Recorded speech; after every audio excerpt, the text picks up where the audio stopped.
Hi everyone, we're the love of Mezcal. Today we're going to be reviewing Cantaro Chumpeate Arroqueño. So come take a sip with us. So this is from the San Luis Amatlan region in the Miahuatlan district of Oaxaca. The Arroqueño is 9 or 12 years old. The maestro mezcalero is Celerino Garcia. We actually met his son, Rey David Garcia, who is the owner of the brand. He was at Saboricultura, which is the first time I tried the mezcal. Not the Arroqueño though. And then Rey came out to Vegas and he gave us a bunch of mezcales to try. The Arroqueño was one of them. Interesting thing about their production is that they don't use a copper still. They use a refrescadera, which is a copper bottom. And then the top part of the montera has a bunch of plates inside of it. I don't understand exactly how it works, but all I know is that it kind of does a micro distillation inside. So it is one full cycle, but it counts as 2 distillations. And you're fascinated, you want to know more. It's so fascinating to me. I want to see a 3D rendition of it or go to Oaxaca and see it for myself. So he actually got to go to Saboricultura. I stayed here in Vegas and Rey David came out to Vegas and gave us a whole flight of samples at Misterio. And we actually were gifted this bottle, so thank you very much for sharing this with us. And we bought the Cucharillo Jabalí Doblacuish. Oh, sorry, Tequilero Jabalí Doblacuish, and then the Cucharillo Quiche. Yeah. I think for me, out of the whole lineup, this one was my favorite, but the Verde was my second favorite. I would say the Verde was number 1 for me. My Quiche was 2, and this was 3. All right. So. Oh, and we are drinking these in our Saboricultura Chisholm Trail. Yes. Glasses. So.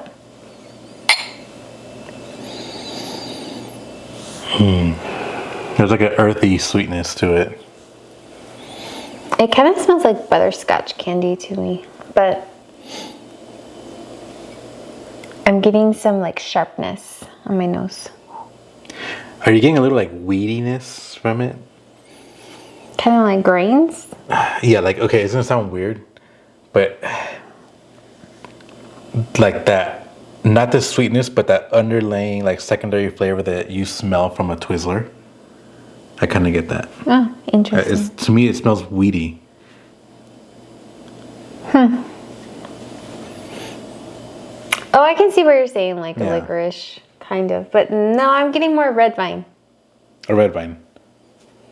But when we first poured it, it kind of smelled like butterscotch because it smelled like very sweet. Like, you know how butterscotch candies have this like distinct sweetness to them? Like warm sweet. Yeah. Like a toastiness? Yeah. Yeah. Taste? Ah, yes. Salicita. Salsita. Instead of like tart. It smells... Okay, it does taste sweet, but it smells sweeter than it tastes. Because I do see what you're saying with the tartness. Yeah, it's like cherry sweetness with a little bit of tartness, little tanginess. So like a more brighter sweetness as opposed to a more earthy, heavier sweetness. Than they got on the nose, yeah. I'd agree. It's just like that, like butterscotch smell, cherry taste. Ooh, it kind of reminds me of plums. I can see that. Yeah. Just thinking about it right now, the feeling in my mouth that kind of, it's not overly drying. It's kind of tart, and I feel like my mouth is a little dry, but I'm getting that sweetness, but then that tartness is coming through, and I feel the dryness coming over my tongue. It's a very, it's very interesting how like it's all playing out in my mouth.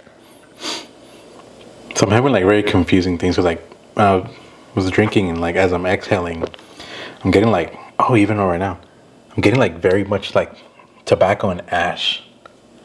It's like on the back of my nose and the back of my throat. like on the exhales. It's weird. It's like those like heavier notes are starting to come out for me. Yeah, I can see that, but That's just me. to me, it still tastes more tart. And the ABV is 49.2%. And something really interesting with the bottle, it actually on the inside of the label, you can see the maguey, and it looks like the maestro, a photo of them. I think that's really a really cool detail to give credit to the people that work so hard to make the mezcal or agave spirits that we enjoy so much. So as of this time, they're looking for an importer. They're not currently available in any restaurants or stores, but they are attending events in Southern California. They were at Sabor y Cultura, Mezcal por Siempre, and they were just at the Mariachi Festival in Lake Elsinore, California.